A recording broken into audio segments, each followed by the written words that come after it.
Hey, Gabor, welcome to Young and Profiting Podcast. Thank you, Hala. Wonderful to be with you. I'm super excited for this topic. I think my listeners are going to really enjoy it. You're a pioneer in business creativity and innovation, and I can't wait to get into the blue ocean strategy and the slingshot strategy, which is all about harnessing your creativity in a more systematic way. But first, I want to get to know you better and understand your childhood and how you grew up and how that instilled curiosity in you later in life as an adult. So, you were born in Budapest, Hungary. You moved to the US when you were just a child. You were thrown into an entirely new environment without speaking a word of English. So, how did this cultural immersion impact who you are today? Yeah, thank you for that question. First of all, I like to point out that for a very brief moment in time, I was once the youngest person on Earth. Okay, and I like you to reflect on that because it's true for you and of course everyone listening in. But it's kind of a something that we never really think about, but it's a powerful it's a powerful thing to actually keep within us, right? Because everything that I talk about and all the Slingshot platform is at its core is reconnecting with our childhood essence and sense of curiosity and wonder and creativity. But yeah, as you said, I was born in Budapest, and you were very generous when you said that I moved at a young age because really I had no choice, right? I was taken. So I was plucked out of the environment that I knew and thought was, my world and taken to a completely different one. Yeah, I didn't speak a word of English, very completely different space, and that had a profound impact on me, as you can imagine, as a child. It gave me this sense of detached curiosity, a sense of questioning things. Why does this work here differently than somewhere else, where I came from, and also set in motion this lifelong passion to travel and to experience new things. So yeah, that's where I think everything that I do today started from. So something that's funny is that a lot of the guests that come on my show, they're very, very great entrepreneurs, business strategists, and a lot of them studied psychology in college, which is super interesting because most people who go through that path become a psychiatrist or something along those lines. So, what did psychology teach you about business? Well, it's also a very kind of rich observation that you're making. That a lot of your guests have that commonality. I think for me, it was always this notion about just a deep interest on what really motivates people, right? Why do people behave and do things and think things that they do? Um, and that really was the origin of that, even without thinking about business. But then when I got into my later studies and got into the field of economics and business, I thought it was the most natural connection because ultimately every single business, every single transaction is about people. It's about relationships. So understanding what motivates people to buy, not to buy, to be attached to your brand is really essential, and it's really at the heart of I think any successful business. Yeah, 100%. I always wish that I studied psychology for that exact same reason. It's super interesting. So, you were one of the first core experts behind a concept called blue ocean strategy. Now, before I even met you, I've heard of this. I've heard of blue oceans, I've heard of red oceans. I got my MBA. It's something that is talked about in these kind of systems. So, let us know what blue ocean strategy is exactly at a high level. Yeah, sure. So, blue ocean strategy is a concept that became popular about almost 20 years ago now. First, through a series of articles in the Harvard Business Review, and then a book by the same name, Blue Ocean Strategy. And as the wonderful imagery suggests, it's about strategy that allows you to create your own market space, where you separate yourself from the competition in such a profound way that they become irrelevant, that you have a space to yourself and a mass of customers who are attracted to your value proposition. And in contrast, red oceans is where everybody else is, where everybody accepts the same market conditions, the same market boundaries, and they're trying to outcompete one another over market share. And it's bloody and it's highly cutthroat and competitive. So that's the basic essence of blue ocean strategy. Cool. So I know that one of the core premises of Blue Ocean Strategy is called value innovation. And so that states that successful companies, they both use differentiation and lower cost in order to create new demand and create blue ocean market space. So this Yes. goes against traditional management views because previously people used to say you either need to be highly differentiated or be a low cost provider, but not both. So can you explain that to us? Yeah, and that's kind of intersection of those two philosophies or those two actions is, as you say, it's not immediately obvious. In fact, it's counterintuitive, and that's part of the power of Blue Ocean Strategy. So a really good example, perhaps, is Nintendo's Wii. So Nintendo's Wii, before the Wii, gaming industry was by and large limited to 5% of the population, antisocial teenage boys, right? And everybody competed within that space. And that was the red ocean until Nintendo thought about, well, wait a minute, there's 95% of the population that never plays games. Why? And that why led to them then say, well, it's because they don't want to sit passively in front of a screen. So what could we do to attract them? The Wii motion sensor. And that was the combination of two separate, traditionally separate entertainment forms, passive and active entertainment. And once they fused those together, then they broke barriers and now they became relevant to 95% of the population. That's the blue ocean.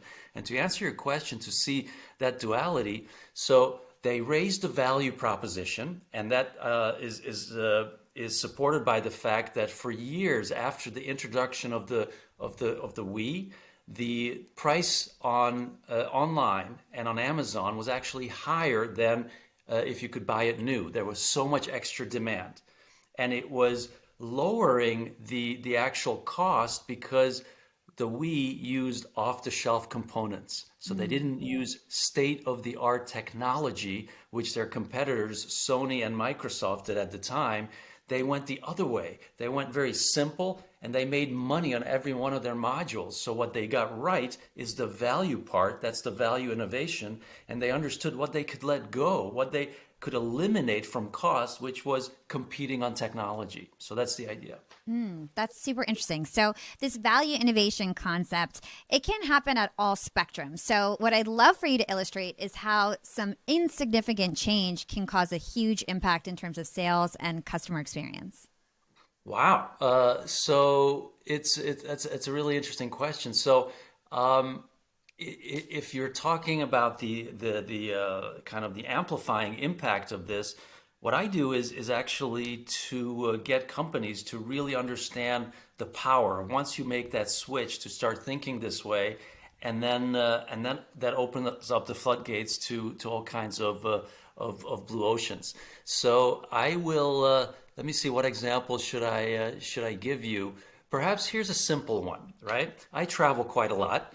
And so one of the things that has always kind of bothered me is getting a bunch of boarding passes, right? If you have a flight with multiple legs, because you have to keep them in order, and you never know, like, did you get rid of the right one? Which is the next one, etc. And so a few years ago, Delta started introducing a single boarding pass with all the three of my flights or four of my flights on it. And I thought, what a brilliant innovation, right? Again, it's value innovation because they did something that I appreciate, made my flights simpler, right? And more efficient in terms of how I approached the complexity of multiple flights. And they're saving money because now they're using less paper, less ink, and so everybody wins. And just that small, seemingly trivial innovation, to answer your question, in me triggered an emotional response to say, I really like this airline and I will be a loyal customer of this airline. Now, what is that worth, right? That you now just converted a frequent flyer to a loyal, long time customer and brand ambassador of yours, right? So that's an example of how a seemingly small innovation actually creates a big impact. That's super interesting. Thank you for sharing that example. So let's talk about the slingshot strategy. So you have a book called The Slingshot Strategy. And you called it Slingshot, which I just thought was super interesting. So, what's the relevance of the title? Yeah, so Slingshot, as I hinted at the beginning, is all about harnessing this incredible resource that we all have, and that's our creativity. And it's absolutely free. It's highly abundant, and it's incredibly powerful.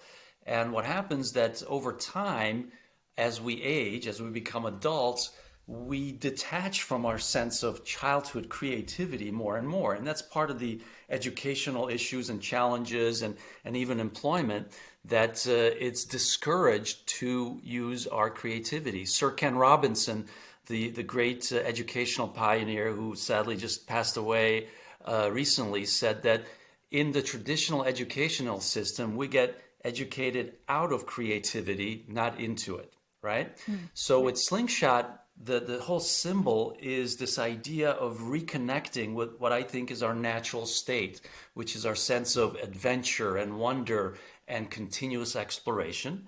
And secondly, I also was thinking about the biblical story of David versus Goliath, in which David used a sling, which is of course related to a slingshot, as his weapon of choice in a situation where by all odds he had no chance of winning, right? But he did something that was unexpected and really creative, that put himself in position to win, to master the situation. And that's also a message in my whole book. And then the third is I just love the mechanics of a slingshot, which is creating, pulling back, creating tension against a piece of elastic, which allows you to launch forward a projectile.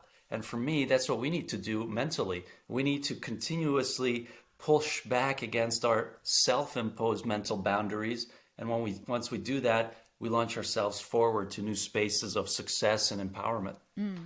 Something that I found really fascinating when I was studying your work is that you relate resourcefulness to creativity. You say that it's almost one and the same. And I really related to this because I consider myself to be super creative, not only artistically, but also as like a resourcefulness and coming up with solutions and being resourceful. So talk to us about that. Yeah, I like that you made that connection as well, because one of the things that I found when you talk about creativity, that it often gets a bad rap, right? For reasons that I mentioned, because often it's shunned or it's discouraged, that companies were more built around order and stability rather than continuous change and renewal. And so often people have a preconceived notion about creativity. Yes, I'm a creative type, or no, I'm not a creative type. Often people say. So when you talk about resourcefulness, that kind of creates more of an opening, right? Because people understand that, okay, well, that's something that I know is important, that if I can make better use of everything around me, that will certainly help me in my job, in my personal life, everything I do. So I like the changing the definition and then disarming people's reaction or resistance to the idea of creativity. The same with innovation. I don't talk about innovation because everybody has some sort of preconceived definition of what that is or what that isn't. So what I talk about is reimagining boundaries.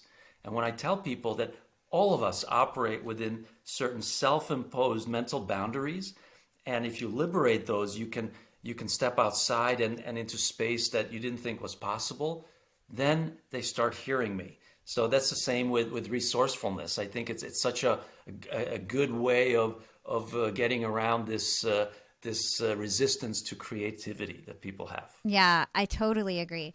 So, your slingshot framework has 5 steps or 5 prongs. And I'd love for you to tell us more about that and how entrepreneurs can use this to eventually get to blue ocean strategy. Yeah, that's a great question. And so let me also add on that as a way of making the connection between the two clear. So as I said, Blue Ocean Strategy is a wonderful, wonderful concept, and it has been extremely well received. So it has been translated into over 4 million copies in terms of books and over 50 languages, including Mongolian and Icelandic. So it's really has conquered the world. But in my over 10 years of blue oceanography around the world, helping organizations understand and apply the concept, what I discovered was that everybody loved the idea of blue ocean, but it was very difficult for most organizations to actually put it in practice. So there was a disconnect between aspiration and implementation. And one of the key things was that everybody thought that blue ocean was about having to do something completely new, that you have to abandon what you've done and what you're good at. And so in Slingshot, what I talk about is three levels of blue waters. First is Blue Lake, which is the most accessible, and that's refreshing and optimizing what you're already doing. The second is Blue Sea, which is expanding what you're doing. And the third is Blue Ocean, which is creating something new. And when you frame it this way, then you can all of a sudden pursue innovation from very small, incremental, all the way to transformational. You don't have to sacrifice anything. And you can start out with a blue lake, which you may think is a small idea, like my example of the single boarding pass, which opens up the floodgates to much bigger waters, to a blue sea and blue ocean, as water naturally flows into bigger bodies. So that's one of the key premises. And in terms of the 5 steps, the first thing I talk about is something I call customer infatuation, right? And to me, that word infatuation is the perfect way to describe the customer relationship that you want to have, because it's the only word that has a strong emotional component, but also a time component, that it's fleeting, that it's temporary. So understanding that anything you do for your customers has a cycle, that they will react to it emotionally and really be excited by it at the beginning. But as it transitions and becomes a new normal, their excitement level becomes less and less, is fundamental to understanding that you have now the golden opportunity to continuously renew your offering. So that's what I talk about. And then the second is to expand what you do and think of it as lifestyle or work style enrichment. So you don't just want to do something that is a functional advantage to your customer. You want to put it in a larger context. How does it benefit the way they live or they work? The third is this idea of defying conventional wisdom, so that you want to liberate, and this is where creativity comes in, your ability to always ask the what if questions. The fourth one is this idea of the accordion chart, which is the tool that I use to stretch the definition of what you do, because the broader that you can define what you do, the more possibilities you have to deliver on that to your customers. So for example, Starbucks, the CEO of Starbucks didn't define their business as coffee, but as human connectivity, right? And that's a much richer business definition. And the more that you can move into that broader space and show how you connect to these core human values and desires, the stronger your company's relationship and strategic possibilities will be. And then the last final step is creating blue oceans, right? So now you have the engine to continuously make blue ocean strategy practical. And so the last step is actually now putting that into strategy and implementing it. So those are the 5 steps. I love this. Honestly, I feel like this is so helpful for any entrepreneur. So I want to stick on the first step, infatuation integration. And so one of the things is that you mentioned is that consumers are insatiable. So they often, need to be reconnected with or reinfatuated with so that you can keep continuing to be successful as a business. So talk to us about that, the fact that you need to keep kind of re-engaging your customers and keeping them infatuated. Yeah, and this is where this idea of psychology comes in, right? So I'm so glad you asked about that up front, because this is ancient wisdom. So the first noble truth of Buddhism says that satisfaction is not real, or is that it's fleeting. There's no such thing, right? Recently, an Israeli psychologist came up with the concept of arrival fallacy, meaning that we always think that just the next thing that we want, once we achieve that, once we obtain that, then we'll be happy. But once we get there, we realize, no, now there's a next thing that we want, right? And so if that is true, and I can show that just by simply asking you or challenging our listeners or anyone tuning in to think about what is your favorite thing right now, something that you purchased, right? It could be an object or it could be an experience, a service that you paid for. What is your favorite thing? And is it perfect just the way it is? Or can you think very quickly of things that would make it even better, even more special, more customized, more fun, more comfortable for you? And most of the time, I don't. Do you have your answer? Because I would. Sure. My favorite thing that I purchased so far on it is a trampoline, a personal trampoline that I have to work out on. All right. How soon? How long ago did you purchase that? How This recent like was that? let's say 6 months ago. All right.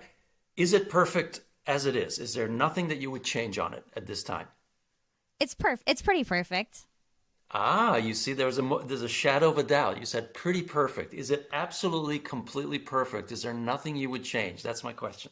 Maybe I would make it a little bigger. Ah, there it is. So you see, what I talk about is once you buy something that really resonates with you, like your trampoline, then for a period of time, you will be completely enchanted by it. You will be blind to its faults and just love everything about it. And that's what I call the infatuation interval, right?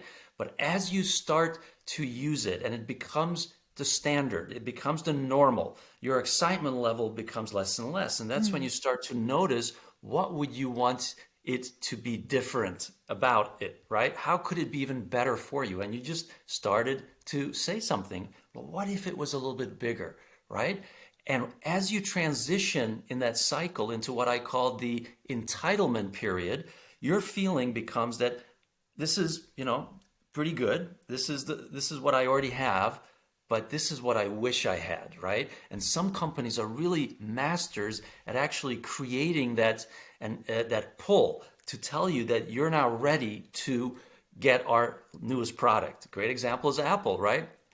These are expensive, our smartphones are expensive products, but every 8 to 10 months, they come out with a new version, and we feel that that is the one we need to have. And we start disconnecting from our old one. So that's the whole idea of infatuation intervals, and the whole notion of infatuation is that understanding the fact that satisfaction is not an obtainable concept. There's no such thing as a permanently and completely satisfied customer, and that's a good thing, right? Because if there was, whoever got there first would have complete market share. Game over. No, what we have is Young and Profiters, you know me. I love a great deal just as much as the next person. But I'm not going to cut coupons or collect loyalty cards just to save a few bucks. It has to be easy. No hoops, no BS. So when Mint Mobile told me it was easy to get wireless for 15 bucks a month with the purchase of a 3-month plan, I didn't believe them, but turns out it really is that easy to get wireless for $15 a month. And Mint Mobile made it so simple for me to switch. Everything was online. It was easy to purchase, easy to activate, easy to save money. The longest part of the process was the time I spent on hold waiting to break up with my old provider. Well, good riddance to them because I'm saving so much money with Mint Mobile, and the quality of the phone service is just as good as my previous provider. It's high-speed data and unlimited talk and text delivered on the nation's largest 5G network. You can keep your current phone and your current phone number, so there's nothing to lose. I know for a fact that if you're not using Mint Mobile, you are definitely not paying anywhere close to $15 a month for your phone plan. Why not check it out? Find out how easy it is to switch to Mint Mobile and get 3 months of premium wireless service for just $15 a month. Go to mintmobile.com/profiting. That's mintmobile.com/profiting to cut your wireless bill down to just 15 bucks a month. That's mintmobile.com/profiting. $45 upfront payment required, equivalent to $15 a month. New customers on first 3-month plan only. Speed slower above 40 GB on unlimited plan. Additional taxes, fees, and restrictions apply. See Mint Mobile for details.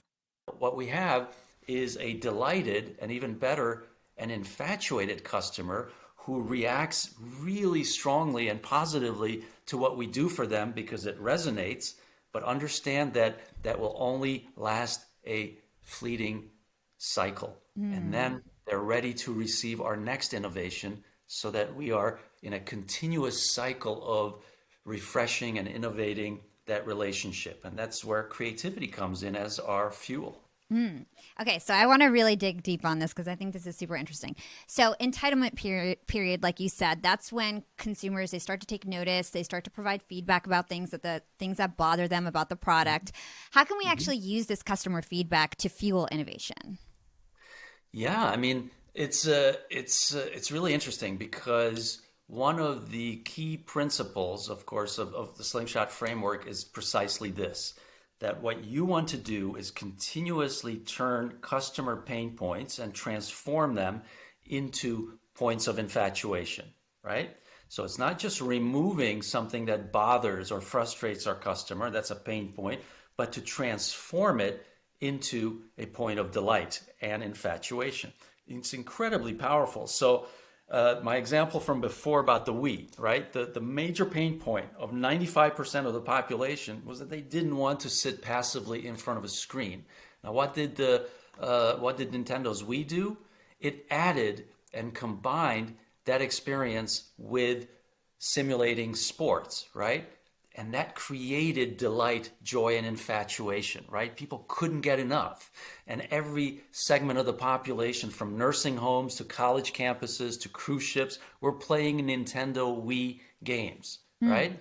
And so it's all about, your question is about how to use customer feedback. Well, your customer's journey with you is the ultimate playing field that you should always be focused on to improve your business and to make sure that it continues to be relevant. So put yourself in the position of your customer, continuously monitor them, and once you identify a pain point, or once you start to hear chatter, like you mentioned, like let's say that you mentioned your wish that your trampoline was a little bit bigger on social media. Well, if I am the trampoline manufacturer, what I want to do is monitor social media chatter about my products. And if I pick that up and you're one of the first adapters, then I want to incorporate that into my next innovation, right? And that's the cycle that we want to take advantage of, that there's always first adopters. So the idea is that you always want to monitor your customers, because that is the ultimate goal and mission of your business, right? Is to continuously stay relevant, and in fact, I say indispensable to your customers. And Jeff Bezos famously said, when asked, well, what business is Amazon in? He said, well, what we do is that we continuously seek out what do our customers need and want, right? And whatever that is, we're going to get good at providing that. What an amazing answer. It's not what are our capabilities and how can we best use them. No, what we want to know is what do our customers, our target audience, what do they want? What do they need? And whatever that is, we will get good at providing that. And that's really what this is all about, is that you can always look at your customers and create offerings that they're excited about, and that creates the cycles of infatuation. And what you're not saying is that we're not creating the perfect product, right? There's no such thing as the perfect product. And in Slingshot, you explore the idea of the dichotomy of perfection and personalization. So talk to us about the relationship of perfection and personalization in regards to innovation. Yeah, that's another great question. So perfection is, we hinted at this earlier, is a fallacy, right? It doesn't exist. And again, this is something that has ancient roots and cultures. So the Japanese art form of wabi-sabi is all about continuous state of imperfection. And I also love the concept that life is a journey and not a destination, right? So that we're always in motion, we're always moving. And that's the fun part, and that's true in business too, right? So perfection is not something that's obtainable, and it's a dangerous fallacy for any company to think that it is, because it's much more exciting to understand the fact that there is no perfectly satisfied customer, and that gives us the license to continuously explore and develop that relationship and give them new things and new experiences. Now, customization, on the other hand, is really a fascinating concept because it really creates that deep relationship where, in essence, companies can outsource part of their work, right? To say, you design it for yourself. And this has been really well used by companies like Nike and Lego, where they allow their customers to basically create their own products. It's a wonderful concept.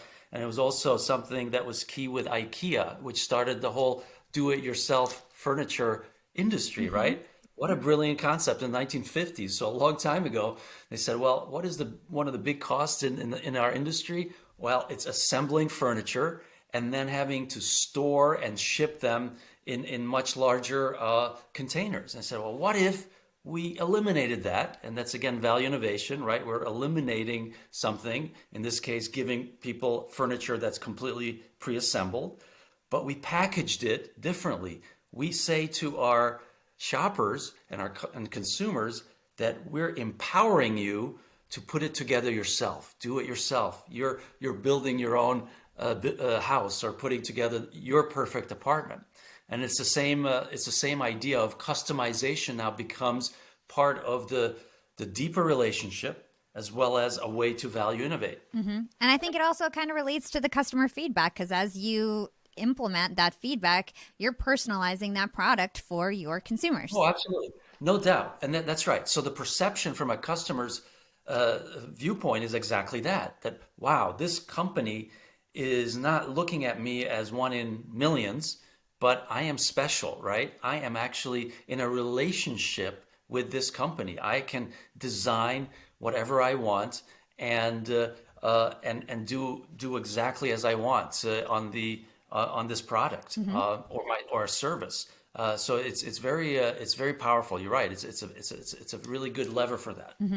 Yeah, Bam, I spent years slaving away in jobs, trying to prove myself, trying to figure out what gave me joy and energy at work, and trying to build truly productive teams. And eventually, I did figure everything out. But what if you could figure out all that stuff about yourself and your team in a fraction of the time that it took me? The Working Genius model will transform your work, your team, and your life by leveraging your natural gifts. And let's face it, you're going to be more fulfilled and successful when you lean into rather than turn away from your true talents. Working Genius can help you discover how to increase joy and energy at work by understanding what your true working geniuses are. The Working Genius assessment only takes 10 minutes and the results can be applied immediately. I took the assessment and my primary two working geniuses are inventing and galvanizing. It makes total sense why I am a serial entrepreneur and why I've always created teams and always loved to motivate people. That's like literally what brings me joy and energy. It's why I even started this podcast. And so once I took the Working Genius assessment, it's sort of like everything snapped into place. I really understood, wow, like this is really how my brain works. This is why I've been gravitating towards entrepreneurship and building teams. And it also told me about my working frustrations, why I steer away from other things that really suck the energy out of me, and why I've done things like hire my business partners so that they can handle the stuff that I don't like, because those are their natural talents and not mine. The Working Genius assessment is very affordable and it's also very scalable for your teams. It's only $25 per assessment. And you can get 20% off by using code profiting. To get 20% off the $25 Working Genius assessment, go to workinggenius.com and enter the promo code profiting at checkout. That's workinggenius.com and use promo code profiting for 20% off. Okay, so let's move on to prong number 2. So like we discussed, we need to keep consumers infatuated. And in order to do that, you need to remain continuously relevant to them. So you call this lifestyle enrichment, and it's all about staying relevant. So how can business owners scan the horizon and shift course to stay relevant? What are the things they can do? Well, a part of the idea of relevancy is, and that's a good segue, is what we already started talking about, is you have to always monitor your customers. Better yet, continuously put yourself in their position. So be a customer of your own business. And that's one of the first questions that I ask with organizations that I work with. And I'm amazed how often leadership teams are so disconnected from their businesses that they're not customers of what they sell, right? And how could you then possibly understand how to lead this organization? So that is one of the ways that and it's the best ways, the most fundamental ways that you can stay relevant. The other is to understand and look ahead to where the market and the world and technology, where everything is heading, right? So one of the things I ask, I have a 6-question test, and I always challenge my audiences to say that I bet you won't get more than 2 out of the 6 questions correct. Okay. Okay.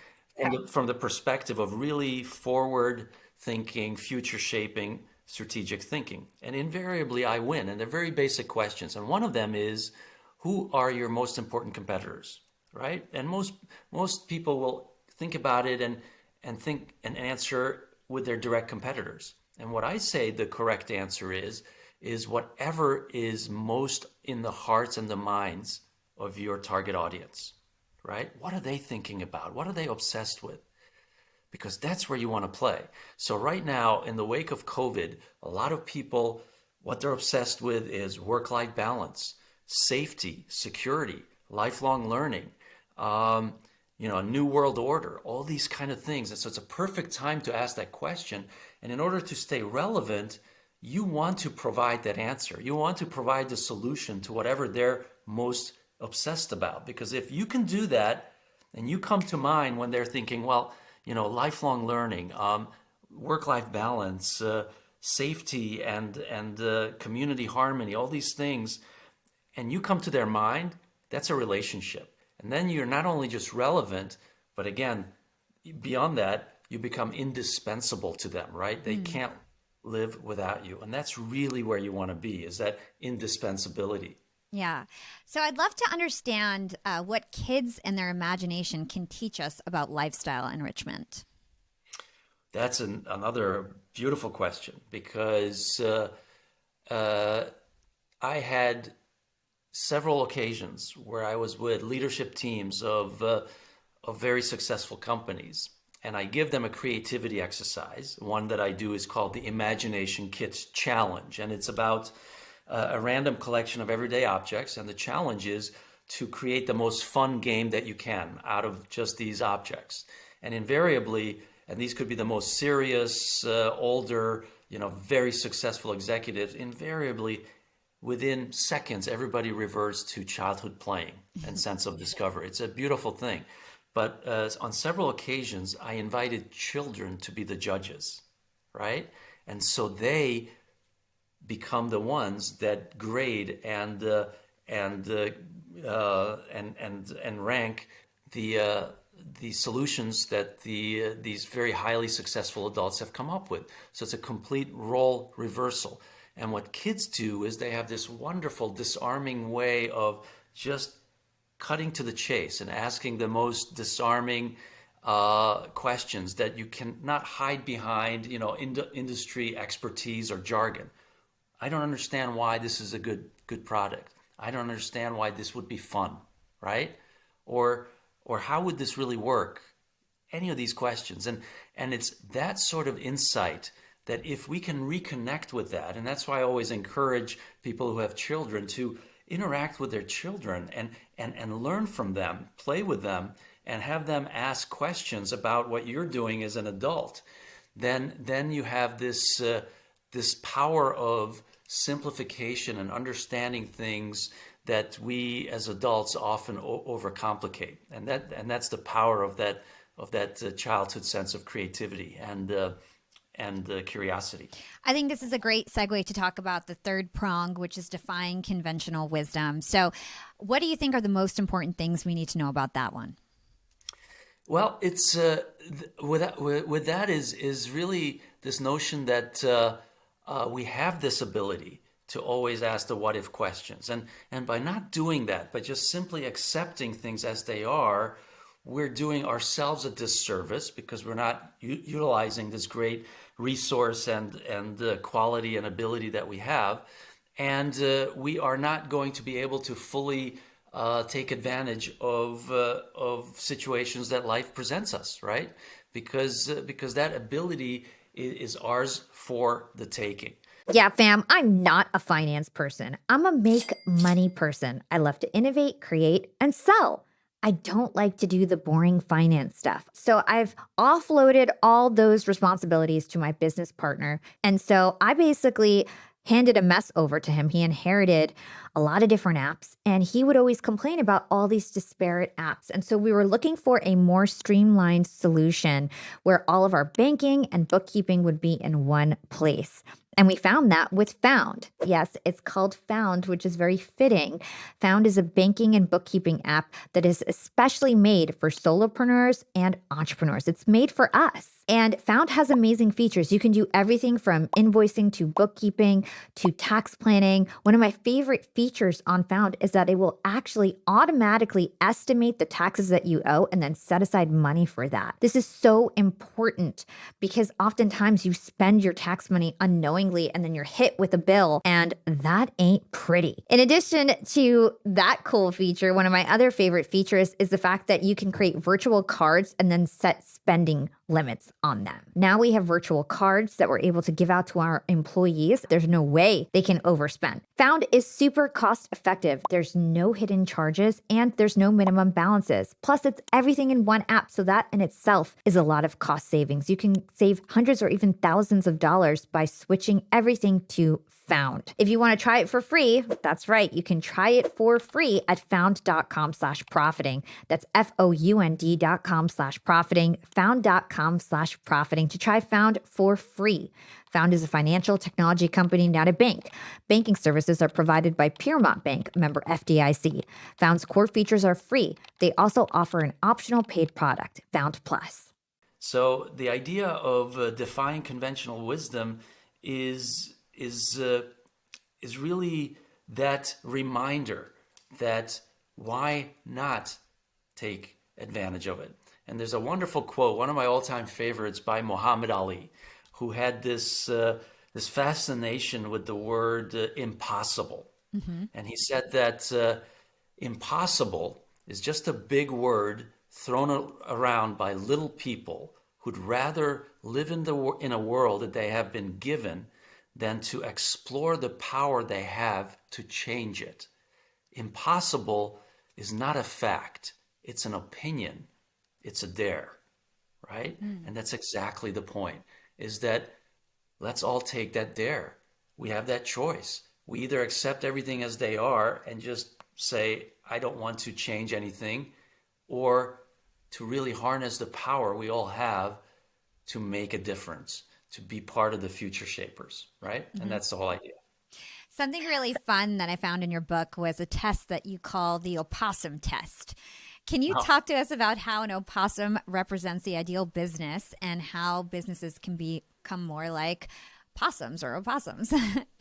Yeah, sure. And that is also one of the other 6 questions. I just mentioned my 6-question test, which is what animal would you pick to be the perfect symbol of your business, right? So what is that? What is an animal that you think in your mind gives an image of the perfect qualities a business should possess?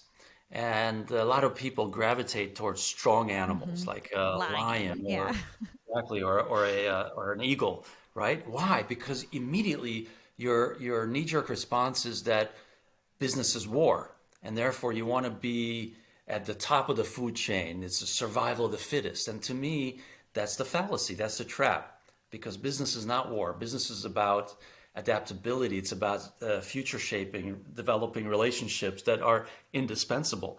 And so to me, one of my favorite animals as a response to that is the opossum. Why? Because for most animals in the animal kingdom, when they're faced with danger, they have 2 types of responses, fight or flight, right? So either they're capable to defend themselves or they're fast enough to run away. But the opossum doesn't accept that wisdom. So it defines conventional wisdom by having a very unconventional strategy, which is taking a nap, right? Pretending that it is not alive.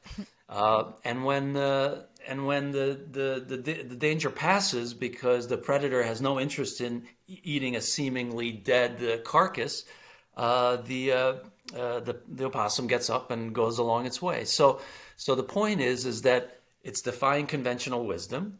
I argue that in contrast to other animals who spend most of their time getting ready and being prepared to fight or flight, it doesn't have to invest anything along those lines. It can live a very happy, content life.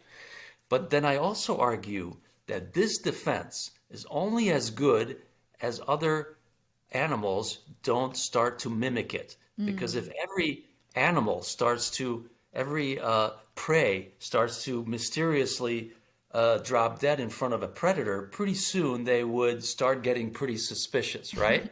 So you need to continuously innovate. And that's the point I make to companies that, are you an opossum? So do you have an unconventional strategy that allows you to actually do more with less? And are you continuously innovating so that you're not banking on a past innovation for your future success? That's the idea. I love that little story. So let's talk about the accordion chart. This is prong number 4. It lets you zoom in and out of your offering's utility definition. So I thought this was super interesting because you basically are saying you need to come up with the broadest definition possible for utility for your offering. So why is that super important to have a broad definition as opposed to a narrow or niche definition of your utility of your product? Young and Profiters, when I started this podcast, I had a team of about 20 volunteers for 2 years. At the time, I didn't really have a business. I just had this podcast and I knew how to do every part of the process. So I would just recruit interns and teach them things. Now, fast forward, we're a 7-figure business. We need to hire people that I don't know how to do their jobs, but we're a small company.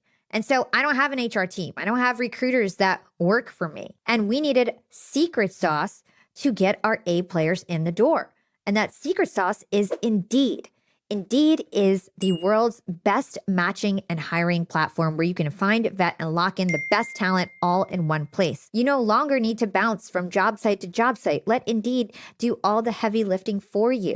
Their matching engine can help build your dream team fast. I'm so glad I found Indeed when I did because our hiring now is just so much more effective. We don't have wasted cycles anymore. We find high quality candidates the moment we put up a job post. These people have already basically been vetted by Indeed's matching engine, which, by the way, gets better the more that you use it. And in terms of the quality of the candidates that you'll get with Indeed, a recent survey found that 93% of employers agree Indeed delivers the highest quality matches compared to other job sites. Join the over 3 million businesses worldwide that use Indeed to hire A players fast. And listeners of this show will get a $75 sponsored job credit to give your jobs more visibility at Indeed.com/profiting. Just go to Indeed.com/profiting and support our show by saying you heard about Indeed on this podcast. Indeed.com/profiting. Terms and conditions apply. Need to hire? You need Indeed. Yeah, and let me ask you, Hala, how do you define your business? So what business are you? And I'm sitting next to I you. have many businesses, but Okay. okay. All right. Well, that's interesting. So then answer it this way. Keep that in mind. Let's say that I'm sitting next to you at a dinner party, right? And I'm really interested to talk with you. I don't know you at all, so I turn to you and I say, "So what do you do? What business are you in?" And so what would you answer me? What would be your immediate answer to that? I'd say, hi, I'm Hala. I'm the host of a #1 podcast called Young and Profiting. I also have a social media and podcast agency, and I just launched a podcast network. Wow, that's a beautiful answer. Now, if I ask you to limit that to 4 words, what would those 4 words be? I am the podcast princess. That is brilliant. I love that. And now here's why, and here's the connection.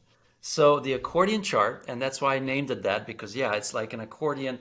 You can stretch the definition of your business, but it's not a one-way stretch. You can also contrast it, right? So that yeah, you want to define your business from most narrow to the most broad space possible, but then decide where's the ultimate between the 2 extremes that you need to play.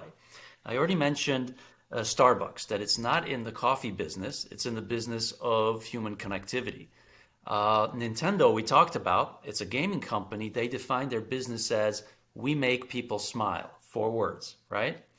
IKEA, furniture company, defines its business as creating a better everyday life. 4 words. And I'll give you a B2B example.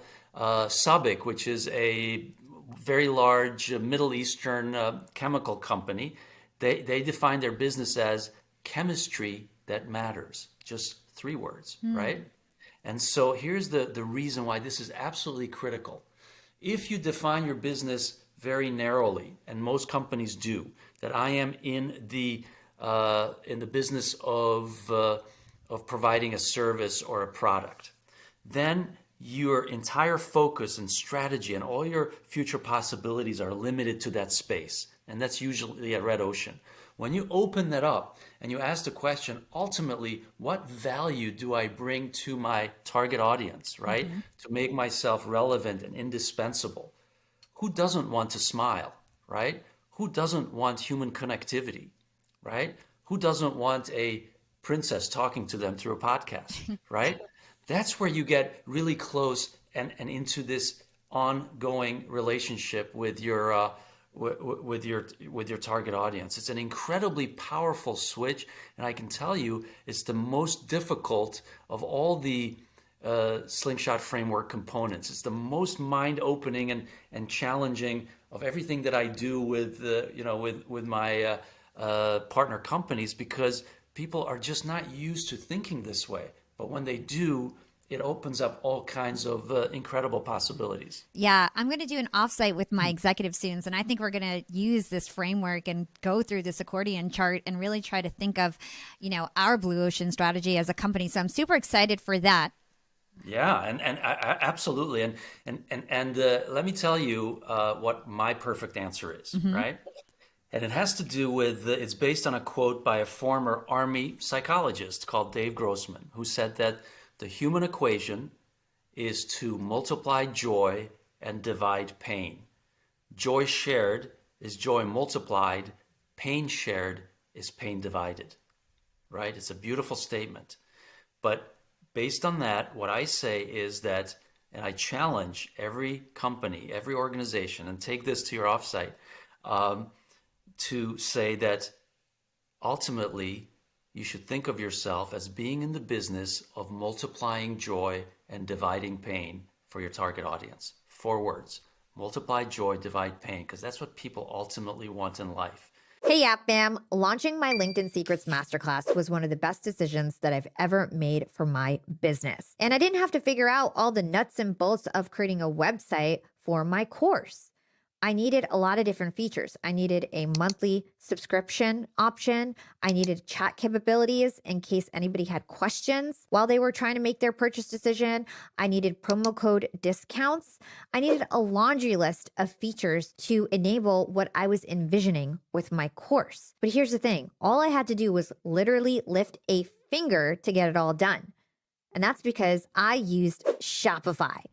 Shopify is the easiest way to sell anything, to sell online or in person. It's the home of the #1 checkout on the planet.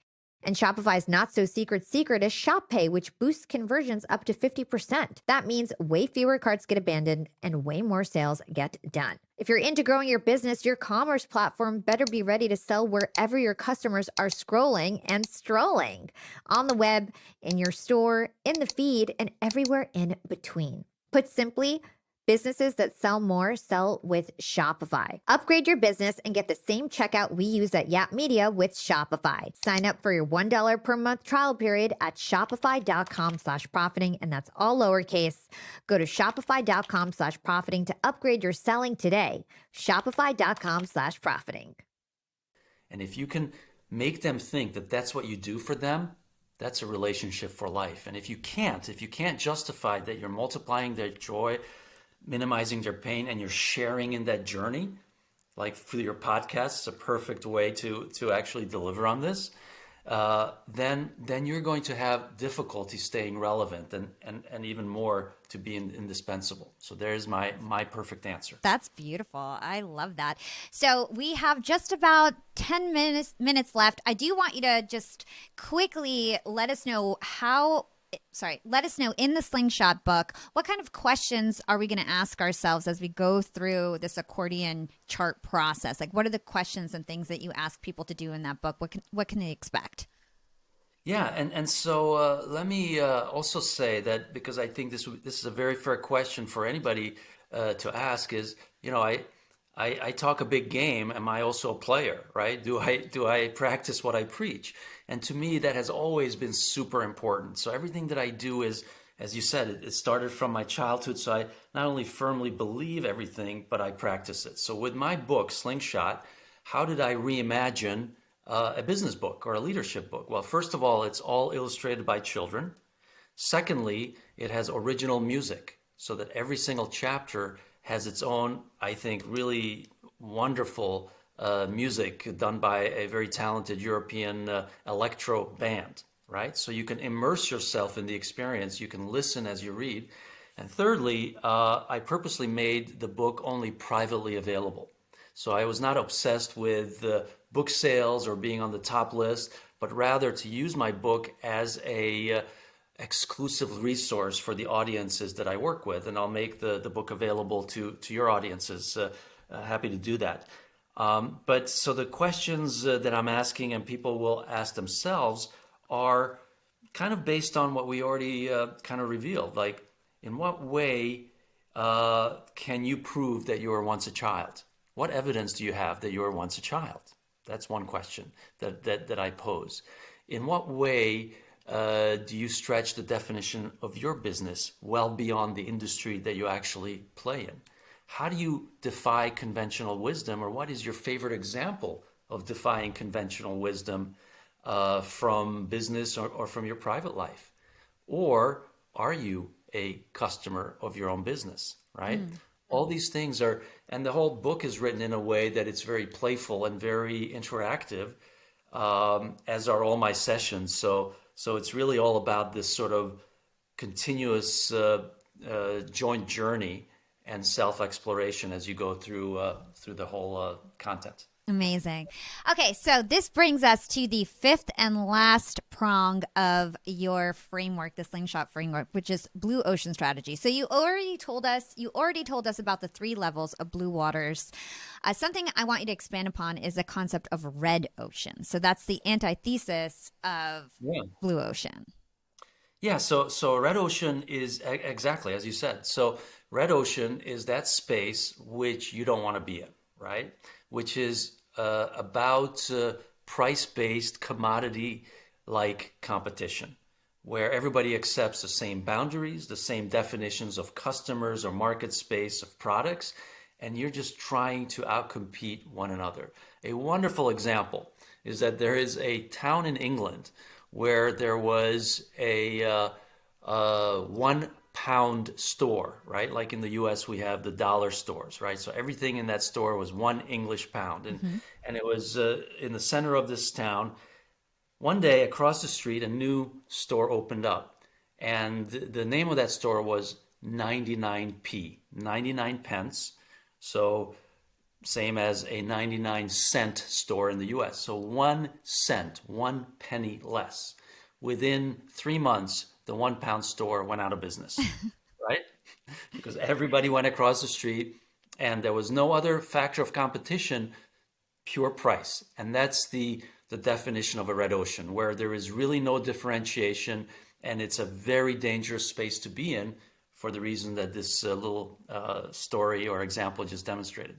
I love that. So let me see what time it is. I actually want to go back because this is such a great interview. Do you have an extra 2 minutes? Of course, yeah. 2 minutes? Take your Okay, time, yeah. because I feel like you answered one. I feel like I confused you with one question. I really wanted you, and we'll edit this out. I really wanted you to talk about, like, what are the questions within the accordion chart process, and maybe the best way to go about that is to use that like pizza example. Yeah. Do you like that? Or like maybe I can ask you a question like, hey, let's use pizza shop. Do you like that Yeah, example, or do you have a better one? it, we can use that or any example, but yeah, if that's the question that you want me to answer, then That's kind of what I wanted you to go through right there. Just sure. like, what are the questions that I, people go through this accordion chart process? Just because it's kind of hard to understand yes, if people aren't looking yes, at the book. You know what I mean? Okay, so yeah, let's do that. So that, and we'll just like yeah, we'll edit that in. yeah, yeah, Okay. yeah. That's fine. Okay, so just to make sure everybody is understanding this accordion chart process, which I think is super, super impactful and helpful for all of our listeners, let's take a real life example. Let's take a pizza shop. Walk Mhm. us through how you would take them through this accordion chart process. What are the questions that they would ask themselves or the things they would need to consider? Yeah, that's great. And by the way, the accordion chart is the only actual framework tool that has its own chapter in my book, right? So it's, as I said, it's the most mind expanding, and it's the one that therefore that I thought was important to actually talk about and walk through.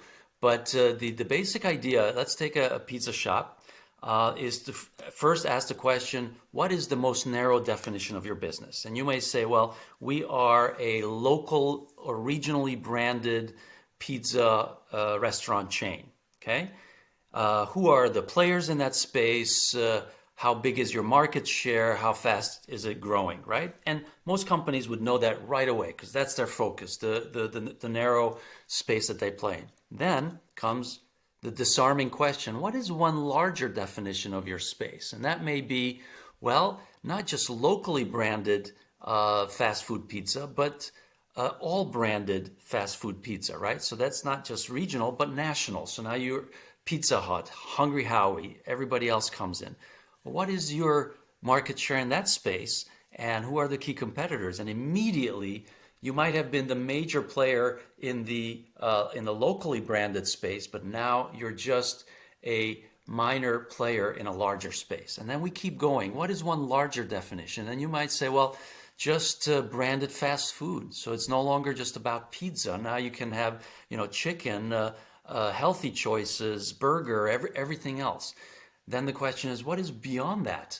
And now you say, well, anything that you eat out of the house.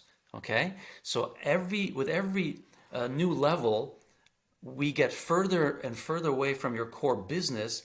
So your comfort level goes down in terms of your knowledge, but your strategic insight increase exponentially. And we keep pushing this one level up to we get at least to 6 levels. And ultimately that 6th level could be not just informal eating out, but entertainment destination, right? Because food is ultimately, or a pizza place, you can argue, is not just about food, but having fun.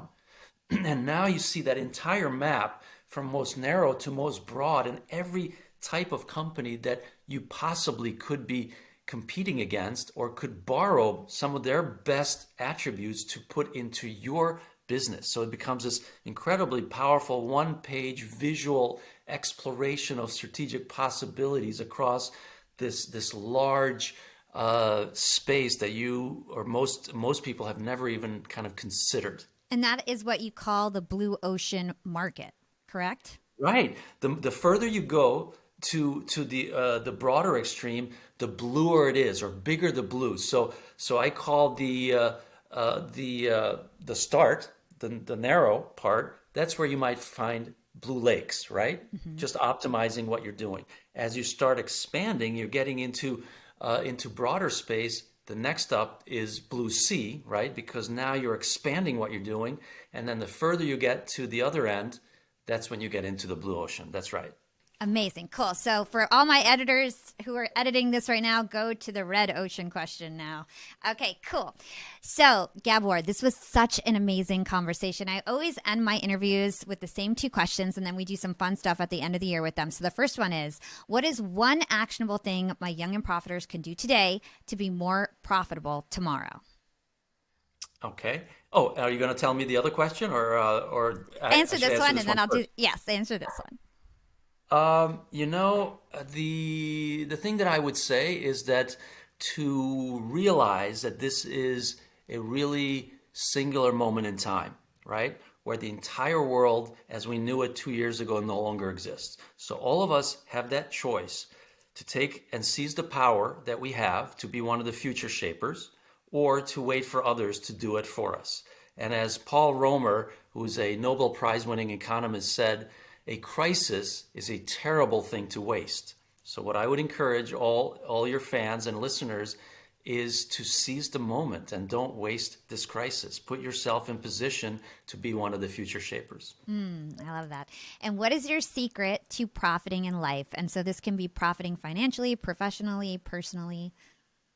Yeah, and I mean, to me, it's the answer is easy, right? Continuously reimagining boundaries, because I think that's at core my mantra, and I think that does empower and enable us to do all those things, to make the most impact, to live the most meaningful and enriched life, as well as to be financially successful. So, reimagining boundaries. I love that. What a great conversation. I think this is going to be super helpful to everybody who tuned in. Where can everyone learn more about you and everything that you do? Yeah, that's a great question. So I will, as I said, make my book available. So I will provide a link to its download and preferential ways to do that. Thank you. But my website is the best way to reach me. I do have a rather purposely low profile on social media, but my website and on LinkedIn you can find me. Amazing. Thank you so much for your time. I love this conversation, and I hope we get to collaborate again soon. Allow me to. This was wonderful. I loved your questions, your energy, and everything that you do.